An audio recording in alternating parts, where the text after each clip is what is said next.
payment methods, and basically opening up who's impacted by it. So that really, I'm kind of a dork. I do follow this stuff in my free time, and it's been really nice to see that the expansion is agreed upon. The only question that I've seen from naysayers on the program, are you just paying off money that the government should be receiving, and we're just overwriting some loans? The question I've seen is not, will a program go away? It's, will we put in a cap? So maybe we can max out. Your forgiveness has hit $100,000, you can't get any more. It's kind of like one lawmaker, I don't want to say it was Orrin Hatch, I don't recall who, but kind of likened it to Social Security or Medicare, Medicaid. It's not in existence or not in existence, it's how is it going to be used. So at this point, it's in place, and the other good news there, it's addressing a huge government shortage problem that we have in public service, namely with teachers. We're rapidly losing teachers across the country, and that goes the same for several other state departments, and in different states it's a different situation. I'm not sure exactly Ohio, but when you're geeking out at home, do you see the job descriptions expanding too, or do you think it's going to stay with that same set of teachers, firefighters, police officers? What are the trends on that? Because you said expanding, and I was like trying to wrap my mind around how could expand. Well, what they're looking at, like for example, the teacher loan forgiveness has a point where if you had a loan that's unpaid prior to 1998, you can't get it. Right. That's something that they're looking at potentially removing, so that let's say you had a loan from 1994, but you went to grad school in 2003 and you consolidated, you'll be able to get that teacher loan forgiveness. That's one thing that's kind of on the chopping block that I've seen. Another is not the increased occupations, but increasing if you've got 2 part-time jobs that are both public service, then you can qualify. Okay. And that's another pretty cool thing that's coming. But again, nothing's decided. Now, so that isn't in effect yet, right? well, there actually is. There are rules about 2 part-time positions as long as it exceeds a certain number of hours, and it's actually described in detail in the application. I don't want to guess at it, but I've got it pretty well down, and I'd say it's on page 6 of the application, of the employment certification form.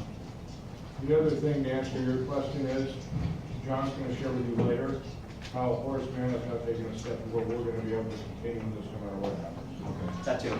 And it's funny, because you led right into, I got an email at 5:30 this morning from the teacher saying that he's contacted some people already, and they told him that he doesn't qualify because he started his loan in 1998. So this is one guy that might have to sit and wait and kind of.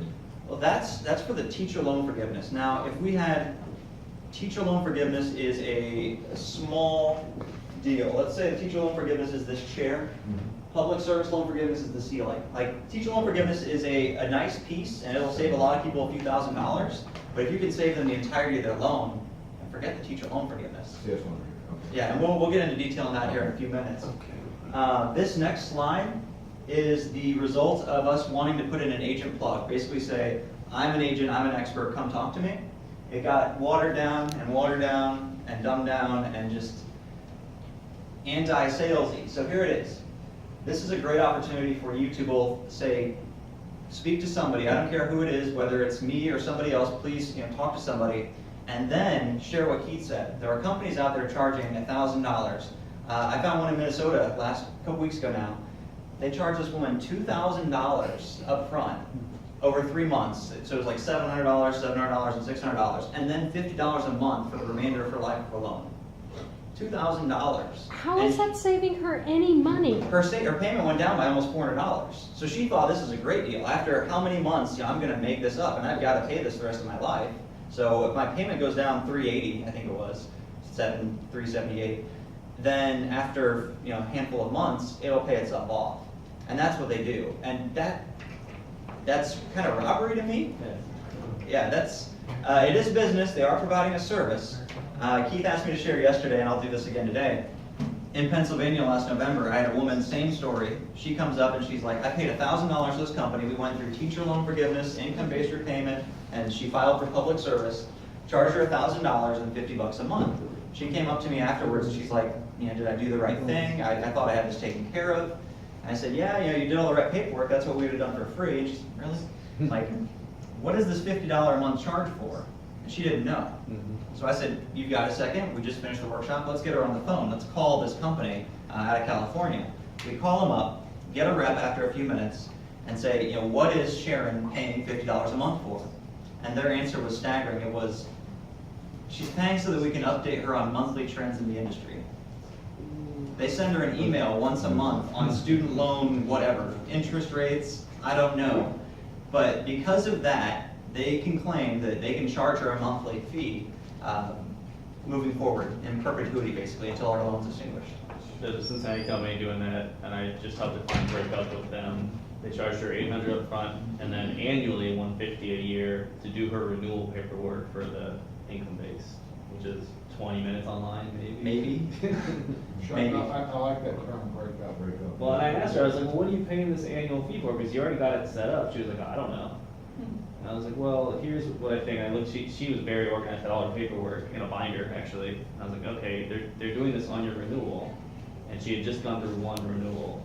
And I said, so they're gonna email you soon. Let's ask them, what are they doing? And then say you don't need their services anymore, because you can do this Yeah. very easily. Very easily.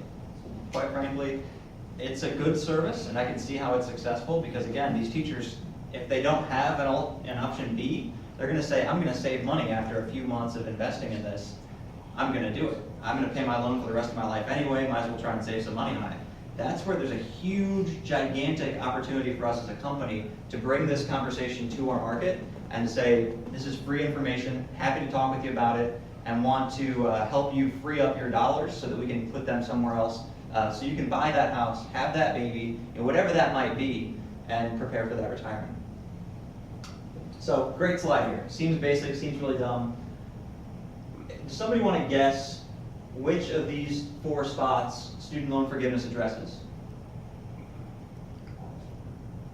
All of them. Yeah, I heard a couple people say it. Absolutely all of them. When Horace Mann first stepped into this, we were thinking maybe new educators, mostly some established educators.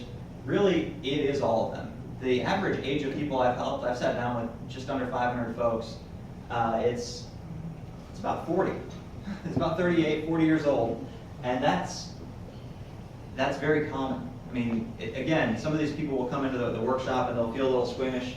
There's a bunch of young kids over here, and then there's this guy like, I've been paying the minimum possible or interest only for the past 20 years. Help me, help me, help me.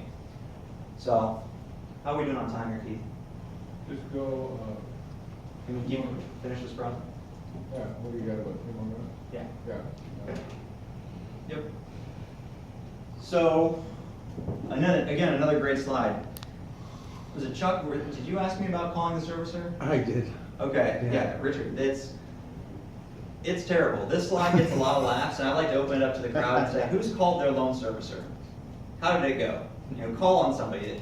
More often than not, you'll find a few people who volunteer and say, I hate them, they are the devil, I called them, they wasted so much of my time, they didn't help me, they were rude. It's almost the norm for them to be unhelpful for your clients, for our teachers.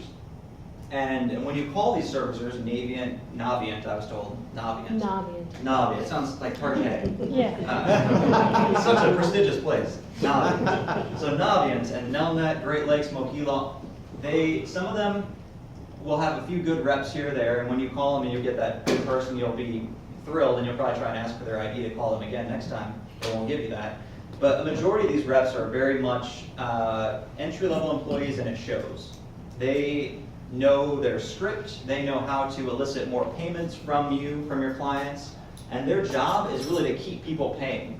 It's not to educate them on the forgiveness, it's not to say, are you a public servant, have you applied for teacher loan forgiveness? It's really to say, what's a monthly payment we can lock you in at so you'll make your next payment? And if you'd like to make that payment over the phone, let's make that payment right now. It's really all about getting that payment, and that's how they stay in business. Okay, I have a question. Yeah. Is qualifying payment, shouldn't that be like a word that most of them know? Because my people are like, I call them and I ask them qualified payment and they can't answer it. Most of them don't. Yeah, some of these, they're just Yeah, we don't know.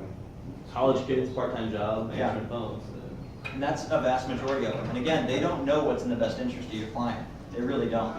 That's why, first off, it can be helpful to know a little bit about the programs. I can't tell you how many times I've got bad information from Navient. They tell me something that's completely incorrect, and I'll say, no, let's look at the application real quick, okay.